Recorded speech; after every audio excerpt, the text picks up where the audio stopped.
அன்பிற்குரிய சகோதரர்களே, நாம் திருக்குரான் விளக்க உரை வகுப்பிலே திருமறை குரானின் 39வது அத்தியாயமாகிய சூரா அஸ்-ஸுமர் என்ற அத்தியாயத்தின் விளக்க உரையை நாம் பார்த்து வருகின்றோம். கடந்த வாரத்திலே நாம் 6வது வசனம் வரை உள்ள விளக்கத்தை பார்த்தோம். அல்லாஹ்வுடைய கிருபையினால் இந்த வாரம் நாம் 7வது வசனத்தினுடைய விளக்கத்தை பார்க்கவிருக்கின்றோம்.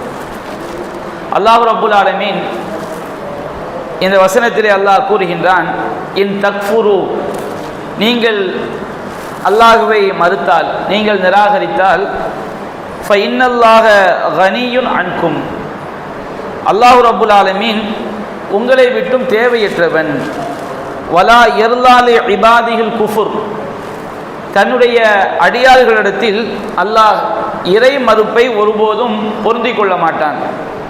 வயின் தஷ்குரு, நீங்கள் நன்றி செலுத்தினால், யர்லஹு லக்கும், அதை அவன் உங்களுக்காக பொருந்திக் கொள்வான்.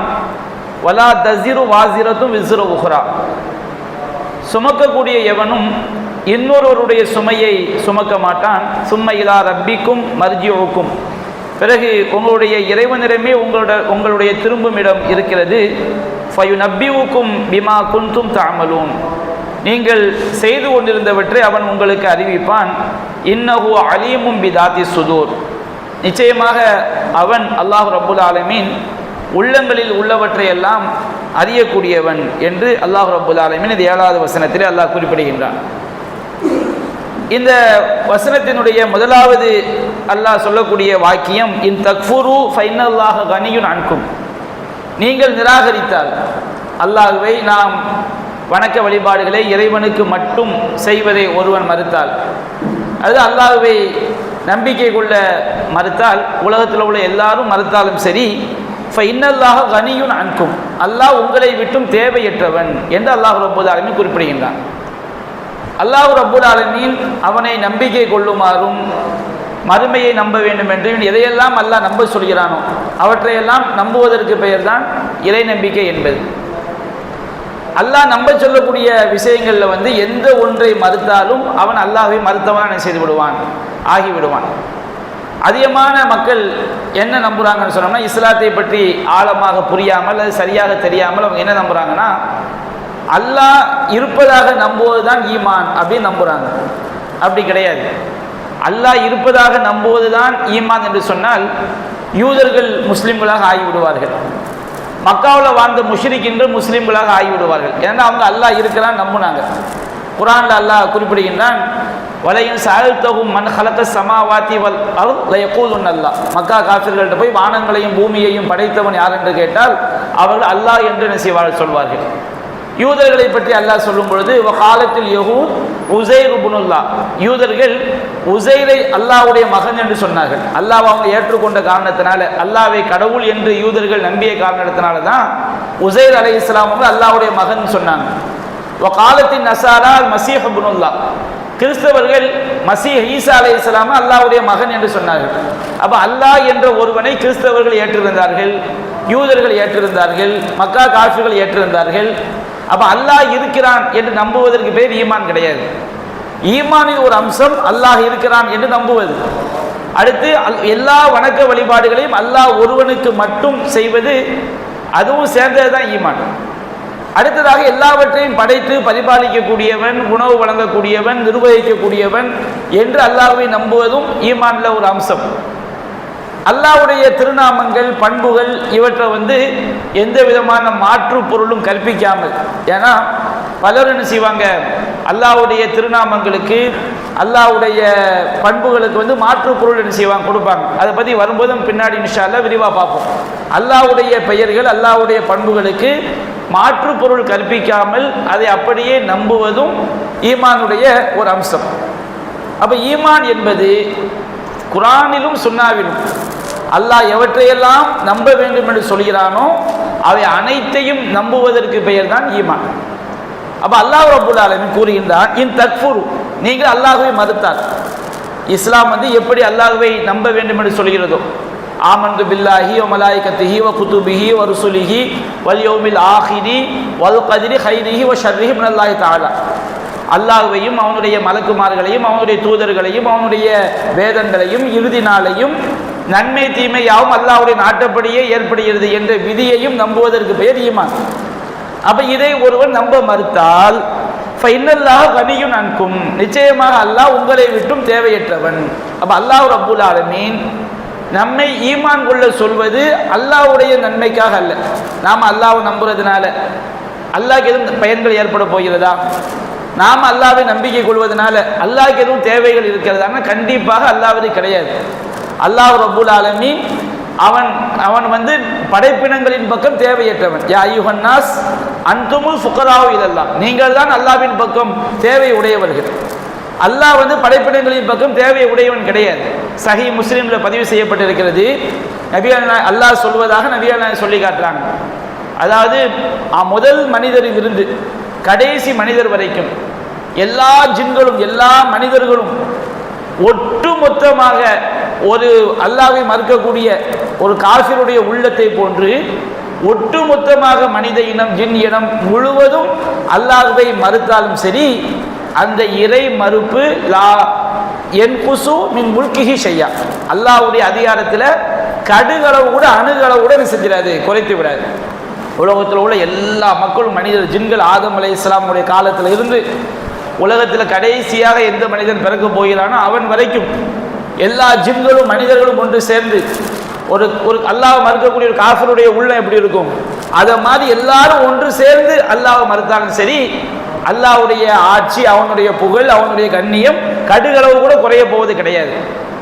சரி, உலகத்தில் உள்ள எல்லா மனிதர்களும் ஒன்று சேர்ந்து மிக உயர்ந்த இறையச்சத்துடைய உச்சகட்டத்தில் இருக்கிறாங்களா இல்லையா, அவர்களுடைய உள்ளத்தை போன்று எல்லா மனிதர்களும் ஒன்று சேர்ந்து அல்லாஹ்வை பயந்தாலும் அல்லாஹ்வை வணங்கினாலும் அவனுடைய அந்தஸ்தில் அவனுடைய ஆட்சியில் கொஞ்சம் உயரப் போவதும் கிடையாது. அவன் எத்தகைய உயர்ந்த தகுதியில் இருக்க வேண்டுமோ அத்தகைய உயர்ந்த தகுதியில் அல்லாஹ் என்ன செய்கின்றான், இருக்கின்றான். அப்ப அல்லாஹ் ரப்புல் ஆலமீன் நம்முடைய நன்மைக்காகத்தான், நம்முடைய பாதுகாப்புக்காகத்தான், நாம் சொர்க்கம் செல்ல வேண்டும் என்பதற்காகத்தான் அல்லாஹ்வை நம்ப வேண்டும் என்று சொல்கிறானே தவிர இறைவனுக்கு நம்பால் எந்த தேவையும் என்ன செய்யாது, கிடையாது. அப்ப அதைத்தான் அல்லாஹ் கூறுகின்றான், இன் தக்ஃபுரு, நீங்க அல்லாஹ்வை மறுத்தால் ஃபைனல்லாஹ கனியுன் அன்கும், அல்லாஹ் உங்களை விட்டும் தேவையற்றவன். நாம மறுப்பதினால வந்து அல்லாஹ்வுடைய எந்த அந்தஸ்தும் குறைய போவது கிடையாது. அது நமக்கு தான் நஷ்டமா என்ன செய்யும் முடியும் என்று அல்லாஹ் கூறுகின்றான். வலா யர்லா லி இபாதிஹில் குஃப்ர், அல்லாஹ் ரப்புல் ஆலமீன் தன்னுடைய அடியார்களிடத்தில் ஒருபோதும் குஃப்ரை அல்லாஹ் விரும்ப மாட்டான். அல்லாஹ் ரப்புல் ஆலமீன் எந்த ஒரு அடியானும் அல்லாஹ்வுக்கு இணை வைக்க வேண்டும் என்று அல்லாஹ் விரும்புவானா? அல்லாஹ் ரப்புல் ஆலமீன் கடுமையாக வெறுக்கின்றான். அல்லாஹ்வுடைய அடியார்கள் அனைவருமே அல்லாஹ்வை நம்பிக்கை கொள்ள வேண்டும், அல்லாஹ்வை மட்டும் வணங்க வேண்டும், அல்லாஹ் எந்த வழிமுறையை தந்தானோ அந்த வழிமுறைப்படி வாழ வேண்டும் என்பதைத்தான் தன்னுடைய அடியார்களுக்கு அல்லாஹ் பொருந்திக் கொள்வான்.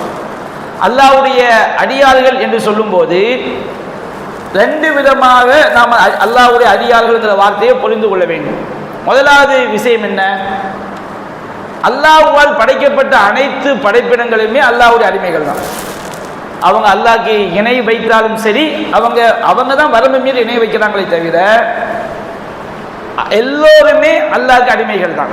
குர்ஆன் அல்லாஹ் சொல்றானா இல்லையா, வானத்தில் உள்ள பூமியில் உள்ள அனைவரும் அல்லாஹ்விடம் இல்லா ஆத்தியர் ரஹ்மானி அபுதா, அல்லாஹ்விடம் மறுமை நல்ல அடிமையாகத்தான் வந்து சேர வேண்டும். ஷைத்தான் அல்லாஹ்க்கு மாறு செஞ்சான். ஆனால் ஷைத்தான் யாரு, அல்லாஹ்க்கு அடிமை, அல்லாஹ்வால் படைக்கப்பட்டவன் தான். அப்ப அல்லாஹ்வை ஒருவன் கடவுளாக ஏற்க மறுத்தாலும் ரப்பாக ஏற்க மறுத்தாலும் அல்லாஹ்வால் படைக்கப்பட்ட அனைவருமே அல்லாஹ்வுடைய அடிமைகள் தான். இது பொதுவான ஒரு பார்வையில் பார்ப்பது. அல்லாஹ் ரப்புல் ஆலமீன் வமா ஹலக்துல் ஜின்ன வல் இன்ஸ இல்லா லியஅபுதூன், நான் மனிதர்களையும் ஜின்களையும் என்னை வணங்குவதற்காகவே படைத்திருக்கிறேன் அல்லாஹ் சொல்றான்.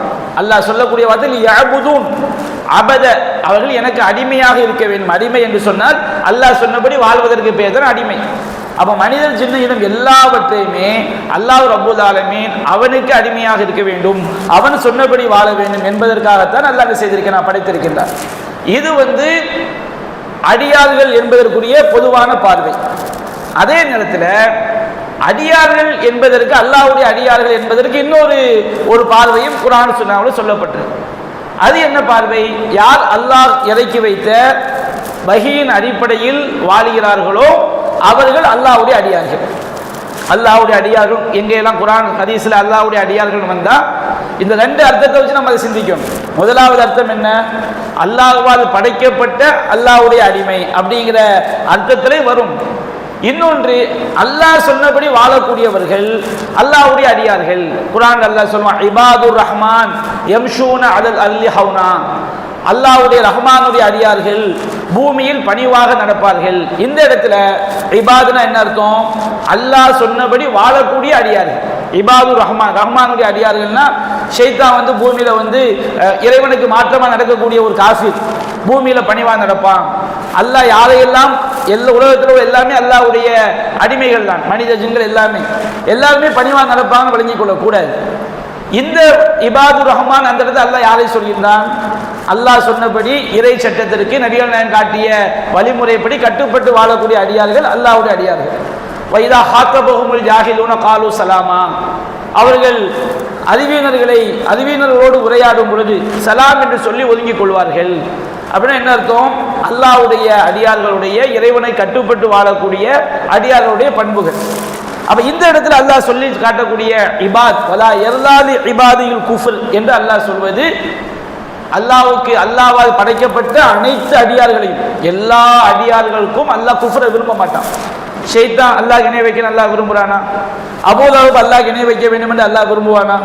அபூஜஹல் தனக்கு இணை வைக்க வேண்டும் அல்லாஹ் விரும்புவானா? அப்படி கிடையாது. எந்த ஒரு அடியாரும் இறைவனுக்கு அடிமைகளாக உள்ள அனைவரும் அல்லாஹ்வால் படைக்கப்பட்ட மனித ஜின் யாராக இருந்தாலும் மலக்குமார்களாக இருந்தாலும் யாரும் அல்லாஹ்வுக்கு இணை வைக்க கூடாது என்பதைத்தான் அல்லாஹ் விரும்புவான், அல்லாஹ் விரும்புகிறான். அப்ப வலா யர்லாலி இபாதில் குஃபுர், தன்னுடைய அடியார்களிடத்தில் அல்லாஹ் என்ன செய்ய மாட்டான்? இறை மறுப்பை ஒருபோதும் பொருந்திக் கொள்ளவே மாட்டான். இந்த அடியார்கள் என்ன செய்யறாங்க? இறை சட்டத்துக்கு மாற்றமா அவன் குஃப்ருல போய் விழுறானை தவிர அல்லாஹ் ரப்பல் ஆலமீன் எந்த ஒரு அடியானும் ஷிர்க் வைக்கணும், இணை வைக்க வேண்டும் என்பதை அல்லாஹ் விரும்பவில்லை. வயின் தஷ்குரு, நீங்கள் நன்றி செலுத்தினார். அல்லாஹ்வுக்கு நன்றி செலுத்துவது என்ன அர்த்தம்? அல்லாஹ்வை நம்புவது, அல்லாஹ் சொன்னபடி வாழ்வது. அல்லாஹ்வை நம்புவது, அல்லாஹ் சொன்னபடி வாழ்வது தான் அல்லாஹ்வுக்கு நன்றி செலுத்துவது. அப்போவையும் தஷ்குரு, நீங்கள் நன்றி செலுத்தினால், அல்லாஹ் சொன்னபடி வணக்க வழிபாடுகளை அல்லாஹ்விற்கு மட்டும் செய்தால், ஏகத்துவ கொள்கையில் நீங்கள் உறுதியாக இருந்தால், யர்லஹு லக்கும், உங்களிடத்தில் அதை அல்லாஹ் பொருந்திக் கொள்வான். அதுதான் அல்லாஹ் விரும்புகிறான். இறைவன் சொன்னபடி என்ன செய்ய வேண்டும்? வாழ வேண்டும். இறைவனுக்கு மாற்றமாக வாழக்கூடாது. அப்ப அதை அல்லாஹ் நமக்கு பொருந்திக் கொள்வான். அல்லாஹ் பொருந்திக் கொண்டால் என்ன பாக்கியம்? நாம ஒருவன் மரணிக்கும் பொழுது வாழ்நாள் ஃபுல்லா அநியாயம் பண்ணிட்டு மௌத்தாகும் போது ஒரு கடுகளவு இறைவன் பொருந்திக் கொள்ளக்கூடிய ஒரு நல்லறத்தை செஞ்ச நிலையில மௌத்தாயிட்டான் வச்சுக்கிடுங்க, இதை விட பாக்கியம் என்ன இருக்குது? அல்லாஹ் ரப்பல் ஆலமீன் பொருந்திக் கொண்ட நிலையில் ஒருவன் மௌத்தாயிட்டான் வச்சுக்கிடுங்க, கண்டிப்பா அவனுக்கு பரிசோகுடைய வாழ்க்கையும் நிம்மதியாக இருக்கும், மறுமையுடைய வாழ்க்கையும் நிம்மதியாக. ஏன்னா அவன் அல்லாஹ் பொருந்திக் கொண்ட நிலையில் என்ன செஞ்சிருக்கிறான்? மௌத்தாய் இருக்கிறான். நிறைய நல்லடியார்களுடைய வாழ்க்கையை நாம பார்க்கும் பொழுது அவங்க மௌத்தாகிற வரைக்கும் என்னுடைய ஒரு அமலையாவது அல்லாஹ் ஏற்றுக்கொள்ள வேண்டுமே அப்படின்னு. யாருமே நம்முடைய அமலை கொண்டு நாம் திருப்திப்பட்டு விட முடியாது.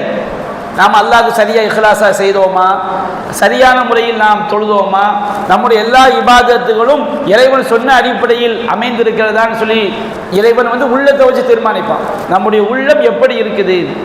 அப்ப இதனால தான் நிறைய சஹாபாக்கள் அவங்க எவ்வளவு அமல் செய்தாலும் சரி, எவ்வளவு நல்ல காரியங்களில் ஈடுபட்டாலும் ஒரு அச்சம் இருக்கும். அல்லாஹ் நம்முடைய அமலை பொருந்திக் கொண்டானா? அடியார்களுக்கு இந்த அச்சம் எங்க வரைக்கும் இருக்கும்? மறுமையில அல்லாஹ் ரப்பல் ஆலமீன் சொர்க்கத்தில் கொண்டு போய் சேர்க்கிற வரைக்கும் அந்த கவலை இருந்துகிட்டே இருக்கும். யாரும் என்ன செஞ்சிட முடியாது. நம்ம என்ன செஞ்சிடக்கூடாது? நான் தொழுதுட்டேன், நான் திக்கில் செஞ்சுட்டேன், நான் நோன்பு வச்சுட்டேன், அவங்க எல்லாம் தொழாமல் இருக்கிறாங்க, அவங்க எல்லாம் திக்கில் செய்யாமல் இருக்கிறாங்க, அவங்க எல்லாம் மாற்றமா நடக்கிறாங்க, நம்ம செஞ்சிட்டோங்கிற அந்த நம்ம கண்டிப்பா சொர்க்கம் அப்படிங்கிற திருப்தி யாருக்கு வந்து விட முடியாது. ஏன்னா சொர்க்கவாசிகள் சொர்க்கத்தில் போய் சொல்லுவாங்களாம், அல்ஹம்துலில்லாஹில்லதி அதுஹப அன்னல் ஹுஸ்ன், எங்களை விட்டும் கவலையை போக்கி அல்லாஹ்வுக்கு எல்லா புகழும். அப்போ ஒரு மூமினுக்கு கவலை எங்க போய் தான் போகும்? சொர்க்கத்தில் போய் நுழைஞ்ச பிறகுதான் அல்ஹம்துலில்லாஹ் நம்ம வந்து சேர்ந்துட்டோம் அப்போ நரகத்தை விட்டு அல்லாஹ் காப்பாற்றி சொர்க்கத்தில் கொண்டு போய் சேர்க்கிற வரைக்கும் நம்முடைய அமல்களை வைத்து நம்ம என்ன செஞ்சிடக்கூடாது, ஏமாந்து விட முடியாது. அப்போ நபிகள் நாயகம் சொல்லி காட்டுறாங்க, உங்களில் யாராக இருந்தாலும் சரி அவருடைய அமல் அவரை சொர்க்கத்தில் கொண்டு போய் சேர்க்காது. அப்போ சஹாபாக்கள் கேட்டாங்க, அல்லாஹ்வின் தூதரே நீங்களுமா? ஆமாம், நான் செய்த அமலும் என்ன சொர்க்கத்தில் கொண்டு போய் சேர்க்காது, என்றாலும் அல்லாஹ் ரப்புல் ஆலமீன் தன்னுடைய கருணையினால் என்னை போர்த்தி கொண்டான். அப்போ நாம் செய்யக்கூடிய அமல் என்பது அல்லாஹ்வுடைய பொருத்தத்தை பெற்றுத்தரணும். அல்லாஹ்வுடைய பொருத்தத்தை நம்ம பெற்று தந்துன்னு வச்சுக்கிடுங்க, அதுதான் பெரிய பாக்கியம். அப்போ நம்ம அல்லாஹ்வுடைய பொருத்தம் கிடைத்து விடும் என்று சொன்னால் அது நம்மளுக்கு மிக உயர்ந்த பதவியில் கொண்டு போய் சொர்க்கத்தில் கொண்டு போய் என்ன செய்து விடும், சேர்த்து விடும். ஒரு விபச்சாரி என்றால் விபச்சாரத்தையே தொழிலாக செய்யக்கூடியவங்க. ஒரு மூமின் எப்பவாவது ஒரு நாளைக்கு சரிக்கிடுவான். ஆனால் விபச்சாரத்தையே தொழிலாக செய்யக்கூடிய ஒரு பெண்மணி இஹ்லாஸான முறையில் ஒரு நாய்க்கு தண்ணி கொடுத்தான். அல்லாஹ் என்ன செய்தான், அந்த அமலை பொருந்தி கொண்டான்.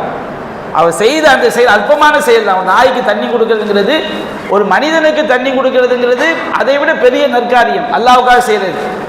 ஒரு நாய்க்கு தண்ணி கொடுக்கிறது அற்பமான ஒரு காரியம். அவர் விபச்சாரத்தை தொழிலாக செய்யக்கூடிய பெண்மணியை செஞ்சா, ஒரு நாய்க்கு இஹ்லாஸான முறையை தண்ணி கொடுத்தா அந்த அமலை அல்லாஹ் பொருந்திக்கிட்டான். அவருடைய பாவங்களை எல்லாம் மன்னித்து அல்லாஹ் என்ன செய்தான், சொர்க்கத்தை கொண்டு போய் சேர்த்துட்டான். ஒரு மாபெரிய பாவி, அல்லாஹ் இணை வைக்காத ஒரு மாபெரிய பாவி, அந்த பாவி என்ன செஞ்சான், மௌத்தான பிறகு மலக்குமார்கள் அந்த பாவியை விசாரிக்கிறாங்க, உங்கள்ட்ட ஏதாவது நன்மை இருக்குதா, ஏதாவது நன்மை செஞ்சிருக்கிறியா? அவன் யோசித்து பார்க்குறான், அவன்கிட்ட எந்த நன்மையுமே இல்லை. அவனுக்கு நன்மைன்னு சொல்லக்கூடிய வகையில் உலகத்தில் எதையுமே அவன் செய்யலை. அப்போ அவன் மலக்குமார்கள்ட்ட அவன் சொன்னான், நான் நன்மன் எதுவும் செய்யலை, ஆனால் ஒன்று விஷயம் இருக்குது. என்ன விஷயம்? அவர் உலகத்தில் வாழும்போது கடன் கொடுக்கல் வாங்க சில ஏழைகளுக்கு கடன் கொடுப்பார். கடன் கொடுத்துட்டு அது திருப்பி வாங்கும்போது சிலர் ரொம்ப கஷ்டப்பட்டாங்கன்னா என்ன செய்வார், அவகாசம் கொடுப்பாரு அல்லது தர்மமாக விட்டு கொடுப்பாரு. இப்படி நான் ஒரு செயலை செஞ்சுருக்கிறேன், அவகாசம் கொடுத்துருக்கிறேன் அப்படின்னு சொன்னவுடனே, நீ அல்லாஹ்வுடைய படைப்பினங்களுக்கு அவகாசம் கொடுப்பாய் என்றால் உனக்கு அல்லாஹ் அதை விட கருணை காட்டக்கூடிய அபூதாரம் எவ்வளவு மகத்தானவன்.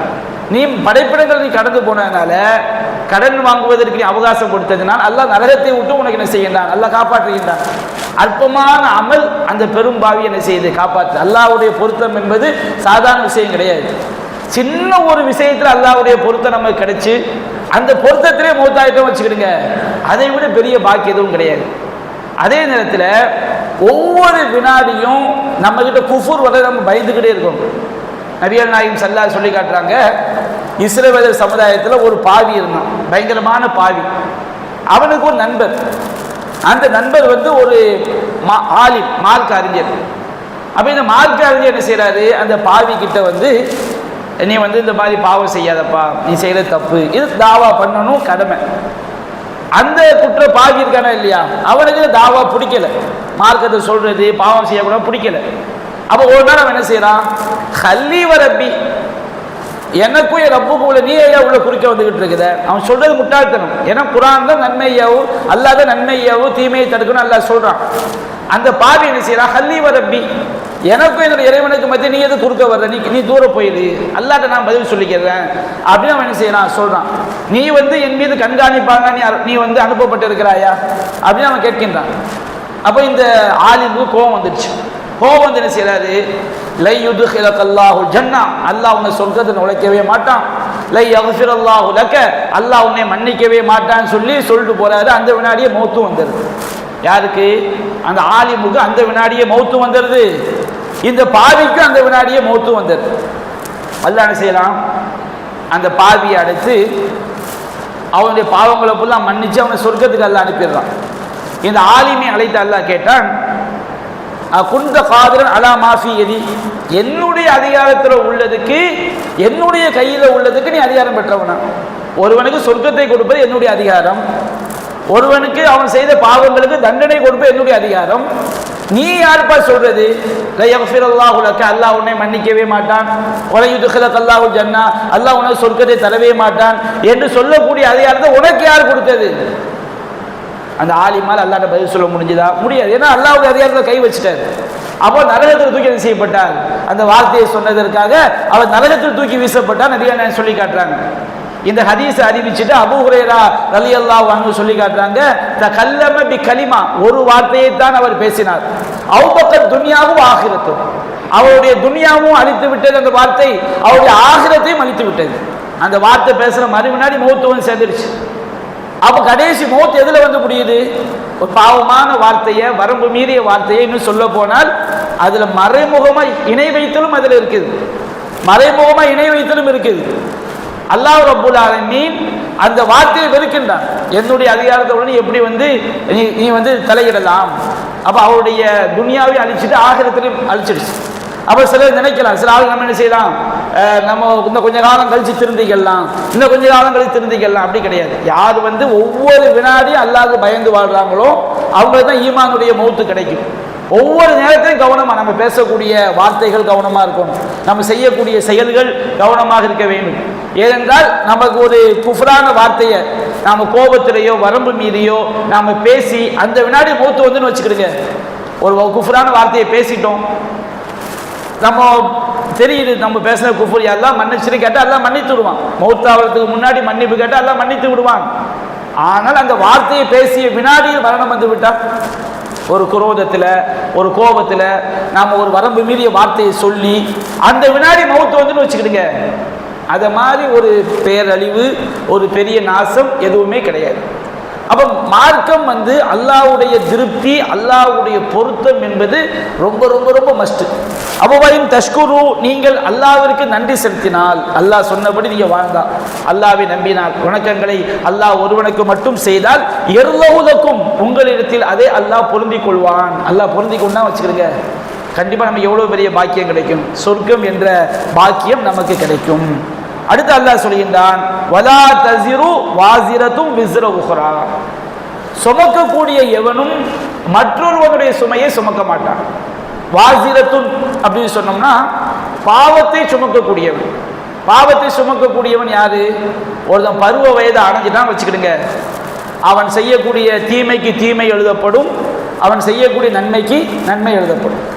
சின்ன பசங்க இருக்கிறாங்க, இவங்க பாவத்தை சுமக்கக்கூடியவங்க கிடையாது. நபியா நாயகம் சொன்னாங்களா இல்லையா, உஃபியல் அக்தாமான் சலாசத்தின், 3 பேரை விட்டும் எழுதுகோல் உயர்த்தப்பட்டு விட்டது. தூங்கக்கூடியவன் கண் விழிக்கின்ற வரை. ஒருத்தன் தூங்குறான், தூங்கிட்டு இருக்கும்போது குஃப்ரான வார்த்தையை சொல்லிட்டான் வச்சுக்கிடுங்க, அவனுக்கு தீமை பதிவு செய்யப்படாது. அது திட்டக்கூடிய வார்த்தையை தூக்கத்தில் சொல்றான், அவனுக்கு தீமை எழுதப்படாது. தூக்கத்தில் வந்து நம்முடைய சிந்தனை நம்ம கிட்ட இருக்காது. தூங்கக்கூடியவன் கண் விழிக்கக்கூடிய வரையிலும், பைத்தியக்காரன் பைத்தியம் தெளிவடைகின்ற வரையிலும், சிறுவர்களாக இருக்கக்கூடியவர்கள் பருவ வயதை அடைகின்ற வரையிலும் அவர்களுக்கு நன்மை தீமை பதிவு செய்யப்படாது. அப்ப எப்போ ஒரு சுமையை சுமக்கக்கூடியவனா மாறுறான்?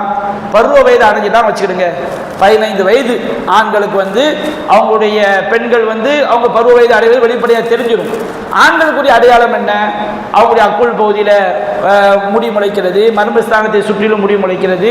அவங்க பருவ வயது அடைஞ்சுதான் வச்சுடுங்க, அவங்க செய்யக்கூடிய ஒவ்வொரு செயலுக்கும் ஒவ்வொரு நன்மைக்கும் நன்மை எழுதப்படும், ஒவ்வொரு தீமைக்கு என்ன செய்யப்படும்? தீமை எழுதப்படும். அப்போ வாசிரா என்று சொன்னால் சுமக்கக்கூடியவன் என்று சொல்லி வரும்போது ஒரு பருவ வயதை அடைஞ்சிட்டான்னு சொன்னோம்னா அவன் நன்மை தீமை பதிவு செய்யப்படுவதற்கு தகுதியானவனாக செய்தவன் ஆகிவிடுகின்றான். அப்போ ஒரு பருவ வயதை அடைந்த பிறகு அவன் வாசிராவாக ஆகிவிடுகிறான், சுமக்கக்கூடியவனா. தீமைகள் அவனுக்கு என்ன செய்யப்படும்? எழுதப்படும். நன்மைகள் அவனுக்கு எழுதப்படும்.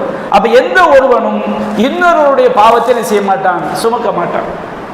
எந்த ஒருவனும் இன்னொருவனுடைய நன்மையும் சுமக்க மாட்டான். குர்ஆன்ல நிறைய வசனம் அல்லாஹ் சொல்லி காட்டுகிறான், ஃபமை அமல் மிஸ்கால தர்ரத்தின் கைரை யரா, யார் வந்து ஒரு அணு அளவு கடுகளவு நன்மையை செய்கிறாரோ அவன் அதை கண்டுகொள்வான். ஃபமை அமல் மிஸ்கால தர்ரத்தி ஷர்ரை யரா, யார் வந்து ஒரு கடுகளவு தீமையை செய்கிறானோ அவனும் அதை மறுமையில் கண்டுகொள்வான்.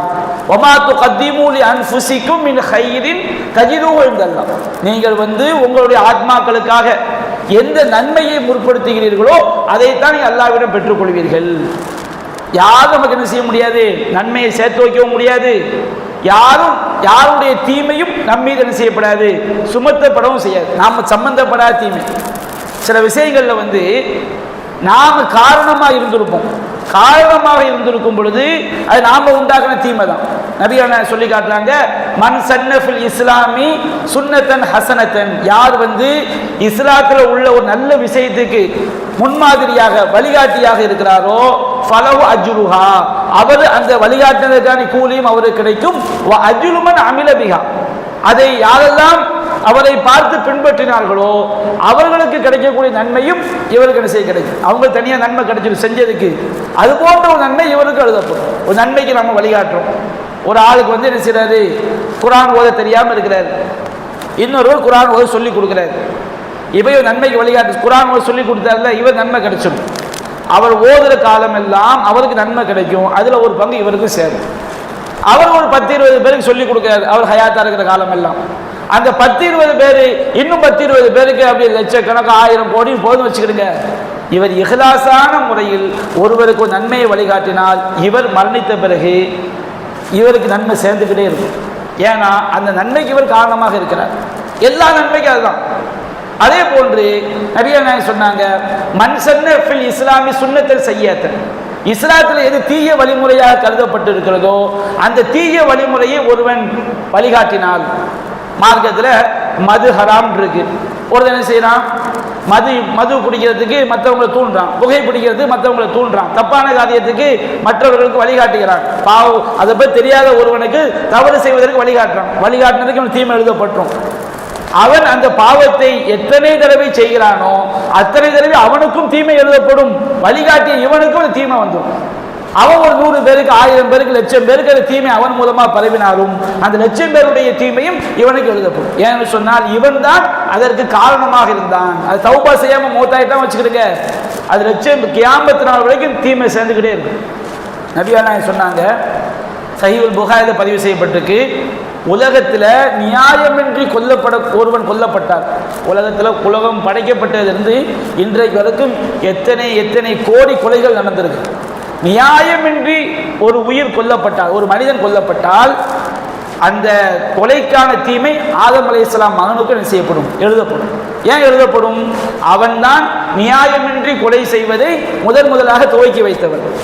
அப்போ தீமைக்கு காரணமாக இருந்தால் அந்த தீமை நமக்கு என்ன செய்யும், சேர்ந்துக்கிட்டே இருக்கும்.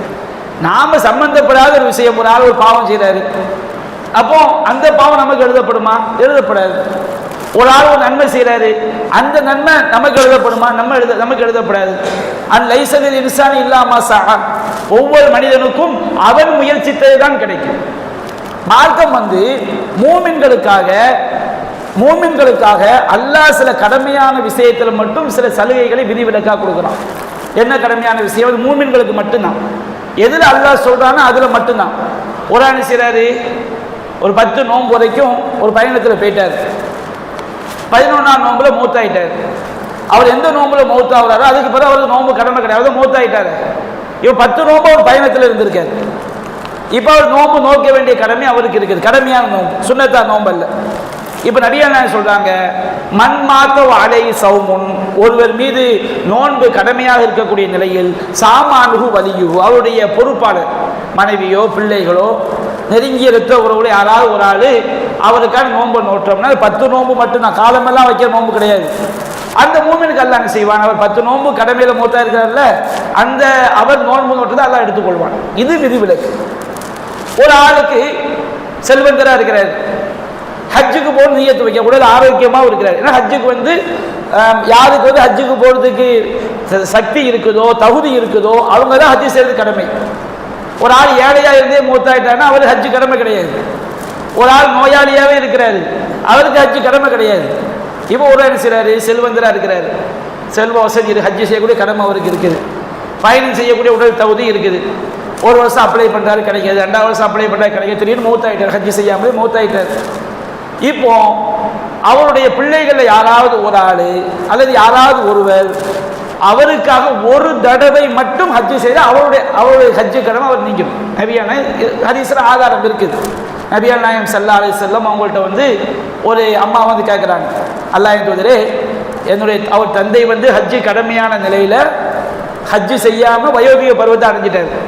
இப்போ அவர்கிட்ட ரசூலுல்லாஹ் கேட்குறாங்க, என்னுடைய தந்தைக்கு ஹஜ்ஜு கடமையாயிட்டு அவர் செய்ய முடியாமல் போய் இப்போ வயோதிக பருவத்தை செஞ்சிட்டாரு, அடைஞ்சிட்டாரு, போய் ஹஜ்ஜு பண்ண முடியாது. ஆனால் செய்ய வேண்டிய காலத்தில் தகுதியாக இருக்கும்போது அவர் பண்ண முடியாது, ஏதோ ஒரு காரணம் பண்ண முடியாமல் ஆயிடுச்சு. இப்போ நான் எங்கள் தந்தைக்காக ஹஜ்ஜு செய்யலாமா? நபிகள் என்ன செய்கிறாங்க, அந்த ஹஜ்ஜை செய்யுங்க, நிறைவேற்றுங்க. இப்போ ஒரு ஆள் ஹஜ்ஜு விதிவிலக்காயிரும், அது ஒரு தடவை தான். உம்ராக்கெல்லாம் என்ன செய்யக்கூடாது, இறந்தவங்களுக்காண்டி போய் உம்ரா செய்கிறோங்கிறது மார்க்கத்தில் கிடையாது. அது குர்ஆன் வசனத்துக்கு மாற்றம். அடுத்து நேர்ச்சை என்பது கட்டாய வணக்கம். ஒரு ஆள் அல்லாஹ்வுக்கு வழிபடக்கூடிய விஷயத்தில் மார்க்கத்துக்கு மாற்றம் இல்லாத ஒரு நேர்ச்சையை செய்கிறார். அந்த நேர்ச்சை என்பது கட்டாயம் நிறைவேற்றி ஆகணும். அவருக்கு நேர்ச்சை பண்ணிட்டு அவருக்கு நேர்ச்சையை நிறைவேற்ற முடியாமல் போயிட்டார். அது நிறைவேற்றுறதுக்குள்ள மௌத்தாயிட்டார். இப்போ அவர் சார்பாக குடும்பத்தில் யாராவது ஒருவர் அவருடைய பிள்ளைகளோ மனைவியோ அந்த நேர்ச்சையை நிறைவேற்றிட்டாங்கன்னா அவருக்கு அல்லாஹ் குற்றம் பிடிக்க மாட்டான். இது மூமினுக்காண்டி அல்லாஹ் காட்டக்கூடிய ஒரு சலுகை. நோன்பு, ஹஜ்ஜு, நேர்ச்சை, கடன். ஒரு ஆள் என்ன செய்றாரு, இன்னொரு ஆள்கிட்ட கடன் வாங்கிட்டு தகப்பனார் கடன் அடைக்காம மூத்தாயிட்டார். அவர் செய்த பாவம் தான். கடன் அடைக்காம மூத்தாயிட்டா என்ன நடக்கும் நபியா சொல்லி காட்டா பெரிய மூமினாவே இருக்கிறாரு. அவர் மௌத்தாயிட்டார்னா பர்சக் வாழ்க்கையில் அவருக்கு சொர்க்கத்துடைய வாழ்க்கை, பர்சக் உலகத்தில் ஒரு சொர்க்கம் இருக்குல்ல, சொர்க்கத்துடைய வாழ்க்கை இருக்குது. ஆனால் அதில் போய் அவர் அனுபவிக்க முடியாது. நஃப்சுல் மூமினி முஅல்லகத்தும் பிதைனிஹி, ஒரு மூமினுடைய உயிர் அவனுடைய கடனோடு தொங்கி கொண்டிருக்கும். ஹத்தா யகுலானு, அது நிறைவேற்றப்படுகின்ற வரை. இப்போ ஒரு ஆள் கடனோடு மௌத்தாயிட்டாரு, அவருடைய பிள்ளை என்ன செய்யறான், அந்த கடனை அடைத்தால் அவர் தான் நிறையாபடி அடைக்கணும். இப்போ அவர் சார்பாக பிள்ளை அடைக்கின்றான். அல்லாஹ் அவர்களை பாவத்தினை செஞ்செல்லாம் மன்னித்து விடுகின்றான். இது அல்லாஹ் மூமின்களுக்காக இறைவன் தன்னுடைய அடியார்களுக்காக காட்டக்கூடிய ஒரு சலுகை. அது மாதிரி தர்மம் செய்யறது. ஒரு ஆள் மூமினாக இருந்து மௌத்தாயிட்டாரு, அவருக்காக அவருடைய பிள்ளைகள் தர்மம் செய்யலாம் வச்சுக்கிடுங்க. நபியா கேட்கப்படுது, அல்லாஹ் என் தூதரே என்னுடைய தாயார் வஃபாத் ஆயிட்டாரு, அவருக்காக நான் தர்மம் செய்யலாமா? ஆமா, நீ தர்மம் செய்யுங்க, அது அவங்களுக்கு பயனளிக்கும். நாம துவா செய்யறோம், துவா பயனளிக்கும். நபியா சொல்றாங்களா இல்லையா, இதா மாத்தல் இன்சானு இன்கத்த அனுபவ அமலுஹு குல்லு, ஒரு மனிதர் மரணித்து விட்டால் அவனுடைய எல்லா செயலும் நின்று போய்விடும். இல்லாமின் சலாசத்தின், மூன்று விஷயங்களை தவிர. இல்லாமின் சதக்கத்தின் ஜாரியா, நிரந்தரமான தர்மம். அதான் உயிரோடு வாழும்போது செஞ்சது. வாழும்போது செஞ்சாலும் அவன் மரணித்த பிறகும் அந்த தர்மம் மக்களுக்கு பயனளித்துக் கொண்டிருக்கும் காலமெல்லாம் அவனுக்கு நன்மை சேர்ந்துக்கிட்டே இருக்கும். பயனுள்ள கல்வி. அவன் வாழும்போது மக்களுக்கு நல்லது போதிக்கிறான், அல்லாஹ்வுக்காக போதிக்கின்றான். அவன் மரணித்து விட்டாலும் அவனுடைய கல்வி உலகத்தில் நிலைத்திருக்கக்கூடிய காலம் எல்லாம் அவனுக்கு நன்மை சேர்ந்துக்கிட்டே இருக்கு. இப்போ எத்தனையோ இமாம்கள் பல ஹதீஸ் நூல்கள் பல புத்தகங்களை தொகுத்தாங்க, மார்க்கத்துக்கு வழிகாட்டிட்டு போனாங்க. இப்போ அவங்க மௌத்தாயிட்டாலும் அவங்க எழுதிய புத்தகங்கள் இருந்துகிட்டு இருக்கு. அவங்க இஹ்லாஸான முறையில் அல்லாஹ் இஹ்லாஸா அல்லாஹ் ஆக்கி வைக்கணும். ஆக்கி இருந்தால் இஹ்லாஸான முறையில் அல்லாஹ் ஏற்றுக்கொள்ளக்கூடிய வகையில் அவங்க செய்திருந்தால் கியாமத் நாள் வரைக்கும் அந்த கல்வியை மூலமாக எவ்வளோ மக்கள் பயனடைகிறாங்களோ அவங்க நன்மை சேர்ந்துக்கிட்டே இருக்கும். மூன்றாவதாக என்னது, வலதுன் சாலிஹுன் யதுஉ லஹு, அவனுக்காக பிரார்த்தனை செய்யக்கூடிய நல்லொழுக்கம் உள்ள பிள்ளை. ஒரு ஆள் மௌத்தா போன பிறகு பிள்ளைகள் ஈமானோட மௌத்தான தந்தைக்காக தாய்க்காக அவங்க பிரார்த்தனை செய்யும் போது எந்த ஒரு மூமின், பொதுவாக மற்ற ஹதீஸ்ல பார்க்கிறோம், ஒரு மூமின் மௌத்தாகி இணை வைக்காத 40 பேர் அவங்க ஜனாசாவில் கலந்து கொண்டு அவனுக்காண்டி துவா செய்யலாம் வச்சுக்கிடுங்க, கண்டிப்பா அந்த துவாவை அல்லாஹ் யார் அந்த துவாவை அல்லாஹ் ஏற்றுக்கொள்கிறான். அவங்க அந்த மௌத்தா போனவருக்கு என்ன துவா செய்யறாங்களோ அந்த பாக்கியத்தை அல்லாஹ் கொடுக்கின்றான். நபியா சொல்றாங்க, ஜனாசா துவா என்பது சாதாரண துவாவா? யோசித்து பாருங்க. அல்லாஹ் மக்ஃபிர் லஹு, இறைவா நீ அவரை மன்னிப்பாயாக, வர்ஹம்ஹு நீ அவருக்கு கருணை காட்டுவாயாக, வஆஃபிஹி அவருக்கு நீ பிழை பொறுப்பாயாக, அல்லாஹ் மக்ஃபிர் லஹு வர்ஹம்ஹு வஆஃபிஹி வஅஃபு அன்ஹு அவரை மன்னிப்பாயாக, வக்ரிம் நுஸுலஹு அவருடைய தங்குமிடத்தை கண்ணியமாக்குவாயாக, வஸிஅ முத்கலஹு அவர் நுழையக்கூடிய இடத்தை விசாலமாக்குவாயாக, வக்ஸிலுஹு பில்மாஇ வஸ்ஸல்ஜி வல் பர்த் கமா யுனக்கஸ் ஸௌபுல் அபியது மினத் தனஸ், எப்படி ஒரு வெண்ணிறமான ஆடை அழுக்கிலிருந்து தூய்மையாக்கப்படுகிறதோ அது போன்று இவருடைய பாவத்தை பனிக்கட்டியாலும் ஆலங்கட்டியாலும் நீராலும் கழுவுவாயாக. ஒரு பொருளை பனிக்கட்டியை வச்சும் ஆலங்கட்டியை வச்சு தண்ணீரை வச்சும் கழுவுனா எவ்வளவு பரிசுத்தமா இருக்கும். அது போன்று ஒட்டுமொத்தமாக இவருடைய பாவத்திலிருந்து இவரை பரிசுத்தப்படுத்துவாயாக. ஜன்னா இவரை இந்த உலகத்தினுடைய வசிப்பிடத்தை விட மிக சிறந்த வசிப்பிடத்தை அவருக்கு பகரமாக கொடுப்பாயாக. இந்த உலகத்தில் உள்ள உறவை விட மிக சிறந்த உறவை கொடுப்பாயாக. இந்த உலகத்தில் உள்ள வாழ்க்கை துணையை விட மிக சிறந்த வாழ்க்கை துணையை கொடுப்பாயாக. ஜன்னா அவரை சொர்க்கத்தில் நுழைவிப்பாயாக. கபர் வேதனையிலிருந்தும் நரக வேதனையிலிருந்தும் பாதுகாப்பாயாக. இந்த துவாவை இணை வைக்காதவர்கள், இணை வைக்காத ஒரு மூமினுக்கு செஞ்சுட்டான்னு வச்சுக்கிடுங்க, எவ்வளோ பெரிய பாக்கியம். இன்னைக்கு நம்ம ஒருவர் பல பெற்றோர்களை துனியாவில் ஹயாத்தா இருக்கும்போது கவனிக்கணும், அது பெரிய நன்மை. அதை விட அந்த நன்மை கண்டிப்பாக செய்யணும். அதை விட மிக பெற்றோருக்கு ஒருவன் பாக்கியம் செய்ய நினைத்தால் அந்த பெற்றோருக்கு அவங்க ஈமானோட மௌத்தாயிட்டாங்கன்னா தௌஹீத் முறையில் இணை வைக்காதவர்கள் நடத்தக்கூடிய தொழுகை இருக்கு பாருங்க, பல லட்சம் வருஷத்துக்கு சோறு போட்டாலும் இந்த பாக்கியத்தகரான ஒரு பாக்கியம் கிடைக்காது. இணை வைக்காதவர்கள் ஒரு மூமினுக்கு பிரார்த்தனை செய்வது. ஏன் ரசூலா ஒரு முஸ்லீம்கள் தான் ஒரு ஊரில் முஸ்லீம் கருதப்படக்கூடிய எல்லாரும் தொலைத்தானே செய்வாங்க. எதுக்கு ரசூலா அப்படின்னு சொல்லணும்? ஒரு மூமின் மௌத்தாயி இணை வைக்காத 40 பேர் தொழுதான் ஏன் ரசூலா சொல்லணும்? முஸ்லீம்னு சொல்லக்கூடிய அனைவருமே அல்லாஹ்வுடைய பார்வையில் முஸ்லீம் ஆயிட முடியாது. இந்த உலகத்தை நாம் ஒரு கணக்கு வச்சிருப்போம், ஆனால் அல்லாஹ் ரப்பல் ஆலமீன் உள்ளத்தை வச்சு கணக்கு எடுப்பான். நபிகள் நாயகம் காலத்தில் முனாஃபிக் எல்லாருமே முஸ்லீம் தான் கருதப்பட்டாங்க. அல்லாஹ்வுடைய பார்வையில் முனாஃபிக் எங்கே போவான்? நிரந்தரமாக நரகத்துக்கு போயிடுவான். ஏன்னா அவன் உள்ளத்தில் ஈமான் கிடையாதுல்ல. அப்போ இந்த மாதிரி ஒரு இறந்தவருக்கு மூமின்கள் தொழுகை நடத்துறதுங்கிறது ரொம்ப ரொம்ப ரொம்ப மஸ்ட். அவங்க செய்யக்கூடிய மிகப்பெரிய ஒரு பாக்கியம். அப்போ இந்த துவா என்ன செய்யும்? மௌத்தா போனவங்களுக்கு பயன் அளிக்கும். ஹதீஸ்ல குர்ஆன் சுன்னால எதுக்கு ஆதாரம் இருக்குதோ அதை செஞ்சால் தப்பு கிடையாது. அந்த அளவில் அந்த லிமிட்டில் கரெக்டாக செய்யணும். அதை போய் 40ஆம் பாத்தியா 10ஆம் பாத்தியா 7ஆம் பாத்தியா வருஷம் பாத்தியா கபூரில் போய் பூவை போடுறது, அங்கே பத்தியை பொருத்தி வைக்கிறது, அங்கே ஏதாவது யாரையாவது கூட்டு தல்கீன்னு சொல்லி கொடுக்கறது, இதெல்லாம் என்ன அவங்க நன்மையை சேர்த்து வைக்கணும்? எல்லாரும் உட்காந்து ஹத்தம் பாத்தியாங்கிற பேர்ல 10-20 பேர் சேர்ந்து உட்காந்து ஓதுறதுனால அவர் கபூர் வேதனை விட்டு காப்பாற்றப்படுவாரா? கண்டிப்பாக நடக்காது. அப்போ வலா தஸிரு வாஸிரத்து விஸ்ர உஹ்ரா, ஒருவருடைய சுமையை இன்னொருவர் சுமக்க மாட்டார். இது தெளிவான அடிப்படையான பேசிக்கான வசனம். அப்போ நாம குர்ஆன் சுன்னாவில் என்னென்ன விளக்கங்கள் நாம சொன்னோமோ அதையெல்லாம் நீங்களாகத்தான் வசனத்தை நாம் என்ன செஞ்சுக்கணும், விளங்கிக் கொள்ள வேண்டும். சும்மையிலா ரப்பிக்கும் மர்ஜிஉக்கும், பிறகு உங்கள் இறைவனிடம்தான் உங்களுடைய திரும்பும் இடம் இருக்கிறது. நாம மௌத்தாயிட்டோம்னா யார்கிட்ட போறோம்? ரப்பிட தான் போறோம். யாராவது மறுக்க முடியுமா? எல்லோரும் அல்லாஹ்விடம் சென்றாக வேண்டும். ஃபயுனப்பிஉக்கும் பிமா குன்தும் தஅமலூன், நீங்கள் செய்தவற்றையெல்லாம் அல்லாஹ் உங்களுக்கு அறிவிப்பான். இந்த உலகத்தில் நாம் வெளிப்படையை வச்சு தீர்மானிப்போம். வெளிப்படையை வச்சு என்ன? ஒரு ஆள் ஷிர்க் இல்லாமல் வாழ்கிறாரு, இவர் ஒரு முஸ்மீன் அப்படி நம்ம தீர்மானிப்போம். ஒரு ஆள் வெளிப்படையை ஷிர்க் வைக்கிறாரு, அவர் முஷ்ரிக்கு நாம் தீர்மானிப்போம். ஆனால் அவருடைய உள்ள யாருக்கு தெரியும்? அல்லாஹ்வுக்கு தெரியும். ஏன்பா நீ அவருக்கு ஜனாசா தோனியை விலகிக்கிட்ட? என்னுடைய வெளிப்படையில் அவர் தர்காவுக்கு போய் சுஜூது பண்ணிக்கிட்டு இருந்தார். வெளிப்படையில் நம்ம உள்ளத்தை துருவி ஆராய வேண்டிய அவசியம் நமக்கு கிடையாது. வெளிப்படையான பார்வையில் அவர் ஷிர்கான காரியங்களில் வெளிப்படையாக ஈடுபட்டார். எடுத்து சொன்ன பிறகும் அவர் ஈடுபட்டார். அப்போ அவர் கண்டிப்பாக நரகத்துக்காக போவார், அது எனக்கு தெரியாது. அவர் கடைசியில் கூட திருந்தி இருக்கலாம், அது அல்லாஹ் ஆயிலம். வெளிப்படையில் நாம் யாருடைய உள்ளத்தை ஒரு 5 வேளை கரெக்டாக தொழுகிறாரு, கரெக்டாக நோன்பு வைக்கிறாரு, நம்முடைய வெளிப்படையான பார்வையில் எந்த ஷிர்க்குமே அவர் செய்யலை, நாம் ஒரு மூமின்னு சொல்லுவோம். எப்படிப்பா சொன்னேன்? வெளிப்படையில் கரெக்டாக இருந்தார். அவர் உள்ளத்தில் தெரியுமா? உள்ளத்தில் தீர்மானிக்கிறோம் யாரு? அல்லாஹ் ரப்பல் ஆலமீன். நாம வெளிப்படையை வச்சு தான் நம்ம தீர்மானிக்க முடியும். நமக்கு அதை தாண்டி எந்த சக்தியும் கிடையாது.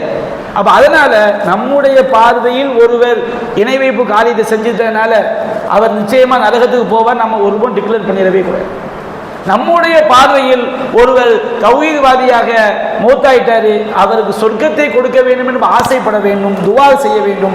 கண்டிப்பா அவருக்கு சொர்க்கம் தான், அது நம்ம தீர்மானிக்க முடியாது. அல்லாஹ் ரசூல் யாரை சொர்க்கவாசின்னு சொன்னாங்களோ, யாரை நரகவாசின்னு சொன்னாங்களோ அவங்களை தவிர வேற யாருக்கும் நாம் ஜட்ஜ்மெண்ட் பண்ண முடியாது. அல்லாஹ் ஆகிரத்தில் போய் அவன் அறிவிப்பான்.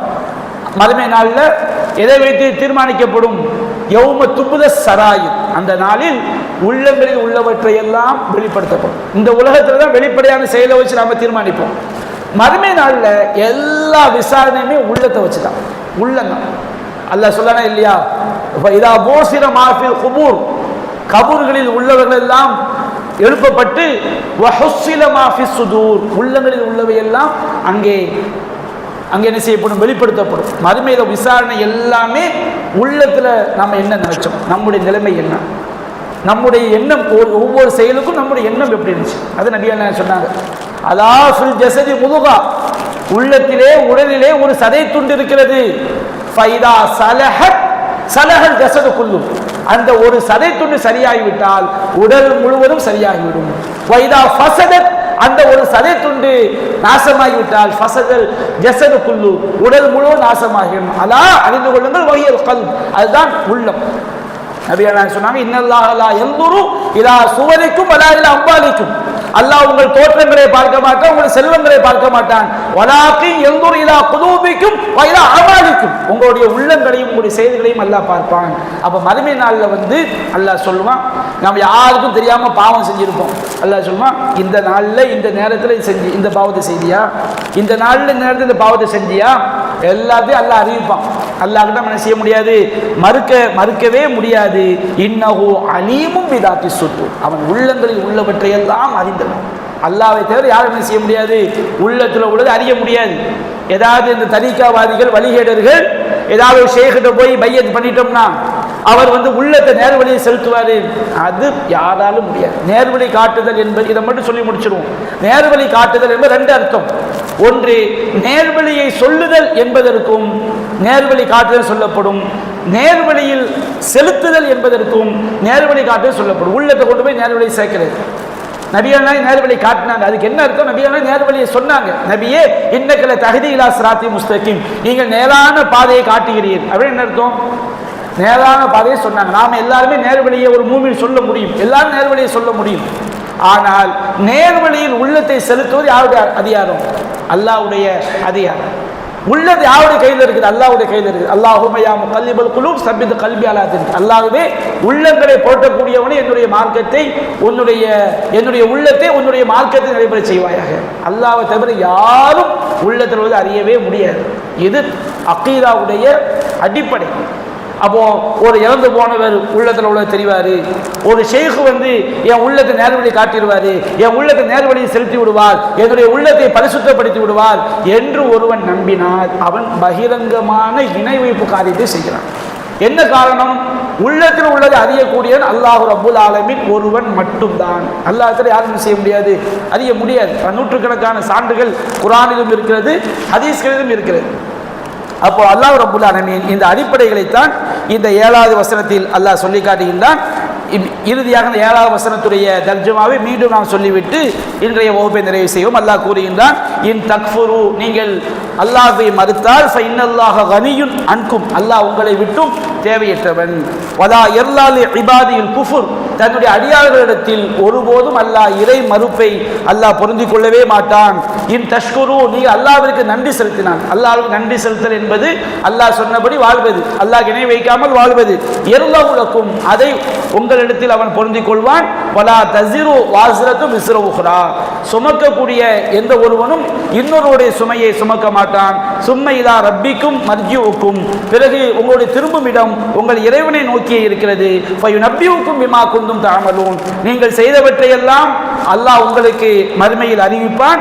இன்னஹு அலீமும் பிதாத்தி சுதூர், அவன் உள்ளங்களில் உள்ளவற்றையெல்லாம் அறியக்கூடியவன். ஏன்னா அந்த மறுமையில் உள்ளத்தில் உள்ள எண்ணங்களை வச்சு தான் என்ன செய்யப்படும், தீர்ப்பளிக்கப்படும். அல்லாஹ் ரப்புல் ஆலமீன் அவன் சொன்ன அடிப்படையில் வாழ்ந்து மரணிக்கக்கூடிய நன்மக்களாக நம் அனைவரையும் ஆய்க்கால் புரிவானாக. சுவாஹல் தஅவானா அல்ஹம்துலில்லாஹி ரப்பில் ஆலமீன். சுப்ஹானக அல்லாஹும்ம வ பிஹம்திக அஷ்ஹது அல்லா இலாஹா இல்லா அன்த அஸ்தக்ஃபிருக.